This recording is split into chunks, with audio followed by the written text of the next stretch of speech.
Are you looking for the easiest scone recipe ever? Well, stick around and I'll show you how to make these never fail scones. These ones here, 3 ingredients.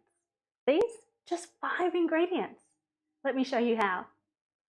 Hi, I'm Charity from Accessible Nutrition. I'm one of the co-authors of a cookbook called Easy Healthy Tasty, which has been written to help you in the kitchen. I thought I would show you my never fail recipe for making scones, because I know that some people think that they're tricky and some people have trouble with making scones, but one of my mentors from a few years ago showed me this recipe. So since then, I've always called it Barbara's Never Fail Scone Recipe. So we're going to make Barbara's Never Fail Scones today, and hopefully you might have most of the ingredients at home and you could make them for your mum tomorrow maybe. So we're going to start with a bowl, and I've got a strainer here that we're going to use as a sieve. If you've got another type of sieve, go ahead and use it, but not everyone does. Most people have something like this hanging around the kitchen though, so we're going to use this to sift our flour. And the reason that we do that is to make sure that it's nice and airy and there's no lumps. So I've got self-raising flour here because this recipe is wonderful. I think of it as a recipe of 3s. It's 3 ingredients, and you want to try and remember the number 3. So we're going to start by sifting 3 cups of self-raising flour. And so that's 3 cups of self-raising flour. And we're just going to sift that into the bowl, just to put air in there and to get rid of any lumps. But if you look in there, you can see that I've got lumps that we really don't want. So it's a good idea to sift your flour for this recipe. I don't sift my flour very often, but I think you need to when you're making scones. All right, so that's sifted.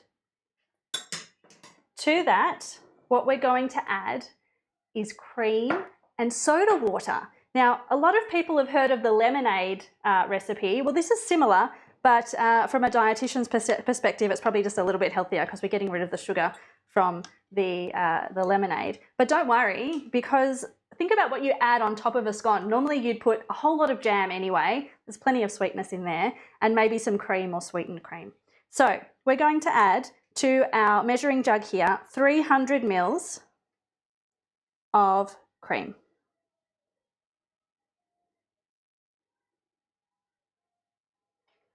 Now I'm going to turn this around so I can check to make sure that says about, oh, that's a bit more than 300 there.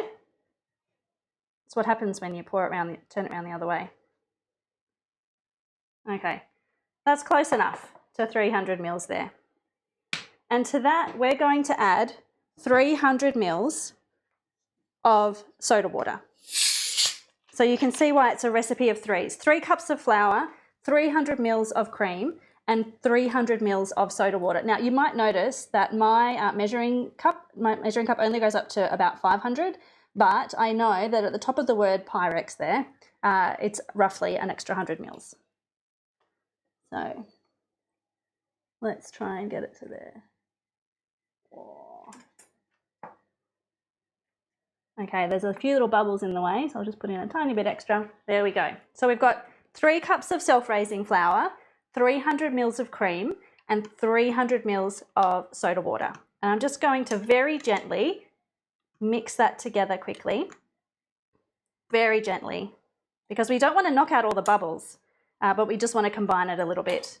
Now, back to our flour, and we're going to make a well in the center using a butter knife. And then we pour in our cream and soda water.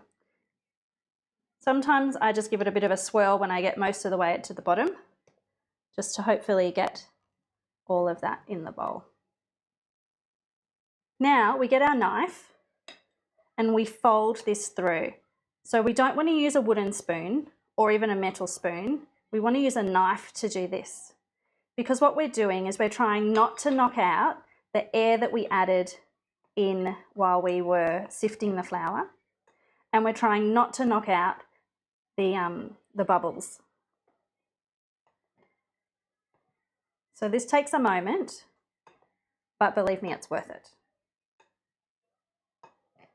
So I just go around the outside of the bowl and then through the middle. around the outside and through the middle. And what you can see is we've ended up with this sloppy looking mess, which doesn't sound at all pleasant, but I think this is the secret to this recipe. The dough is super moist. So now I need that flour back. Now what we're going to do is very, very generously dust the surface of our bench because this dough is super sticky. And now we'll use the knife again to help us get this out of the bowl and onto the bench.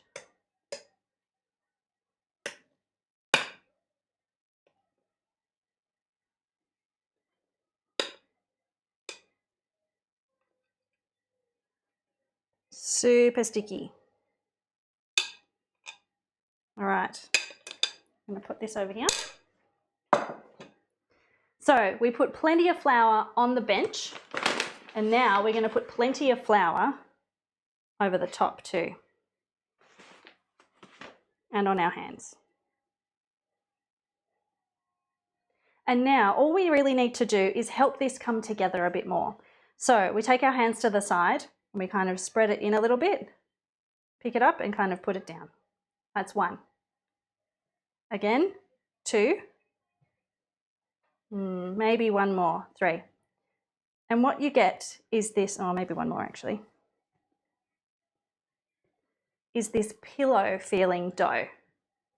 So now we can just use our hands to spread it out a little bit. And you can see, except for the stuff that was already on my hands, it's not adding any more to my hands right now. So our scone dough is ready to go. All we have to do is, I guess, cut it up. So you can do that a couple of ways. You can just use a knife and cut it if you like. Or you can use like a scone cutter if you've got those, or a cookie cutter. Or if you haven't got things like that, you can even just use a glass. Now this glass, I made a test batch with this glass and it's probably a little bit big for my liking, so I'm not going to use that one today. So to cut out our scones, we want, again, a little handful of flour, and that's because the inside of this dough is super sticky. So we're going to dust our scone cutter and then we're going to cut out a scone. And there's one. I'm just going to grab my tray.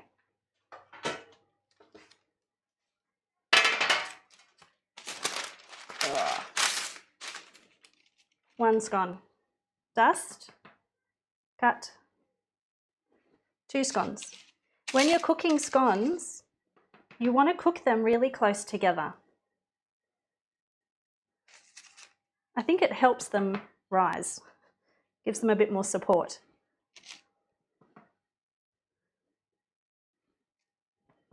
So we're just cutting out our scones. And really, I think, how long have we been going for? Not even 10 minutes.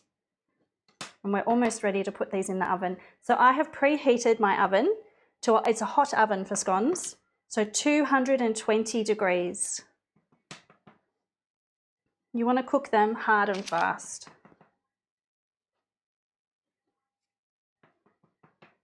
And you can see this one, I didn't actually quite make a full circle, but really, I don't think it matters.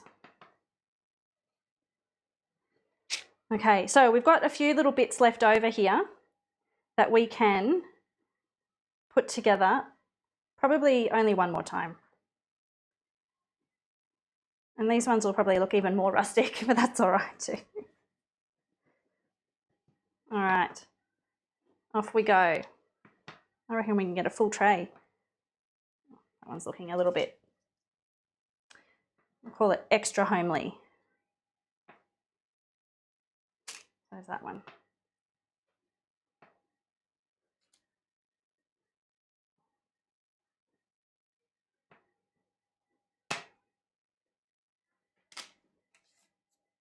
There we go.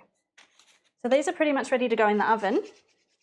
The last thing that you can do is you can get some milk, and if you've got a pastry brush or something like that, you could brush it over the top. but I'm a bit lazy and I don't have a pastry brush. And there's a little bit of leftover cream mix in here that I think we can just use instead. So I'm just going to use my fingers and dab it over the top of these scones. And that just helps give them a little bit of extra, makes them a little bit more golden when they cook. So in case you missed it, this is the recipe of threes. 3 cups of self-raising flour, 300 mils of cream, 300 mils of soda water, and you mix it together using a knife. And you form a very, very, very sticky, soft dough. Okay, so these are ready to hop in the oven, and then I want to show you something that I made just a little bit earlier. So I'll just put these in the oven and I'll be back. So earlier today, not that long ago really, I made a batch of scones, but these don't look exactly like the ones that we put in the oven, but they started out exactly the same as that recipe. So 3 cups of self-raising flour, 300 mils of cream, 300 mils of soda water. And to that, I decided that I would see what happens if I add 1.5 cups of frozen blueberries and about 1 cup of white chocolate chips, because that was what was left in the packet that was in the cupboard anyway. And this is what came out of the oven. So that's another idea that you can do. And you can see, now I haven't even cut these open, but we ended up, oh gee, I think they look really good. I hope you do too. Yum. I'm gonna have to eat that one. But what you can do things like that. You could add some dates if you wanted to make some date scones. You could add some sultanas if you wanted to make sultana scones. Now I know Jen has a recipe for, I think it was pumpkin and feta scones. I haven't made that. I have to admit, I'm not one that makes savoury scones. So I think it'll be really good when Jen gets around to making that video. We can see how she does hers and whether it's the same sort of idea or whether she makes them the more traditional way of making scones, which is where you would get cold butter and you would rub it into the flour and then you would add milk instead. But I never had great success with that method until Barbara showed me her Barbara's Never Fail Scone recipe.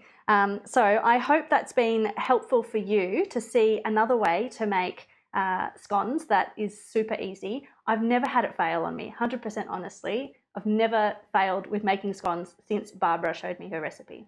We're going to leave those to cook in the oven until they sound hollow, which at that size scone might take 15, maybe 20 minutes. But once they start to look a bit golden, give them a tap on the top and hopefully you might be able to hear, I'll bend down a little bit. Probably can't hear it, but they sound hollow. They sound like knocking on a door. They don't sound like they're still really moist and sticky inside, but when you open them up, you can see that these are still lovely and moist in a nice way, not in an undercooked way. Have a good evening. Have a great Mother's Day, and we will see you next time. Thanks. Bye-bye.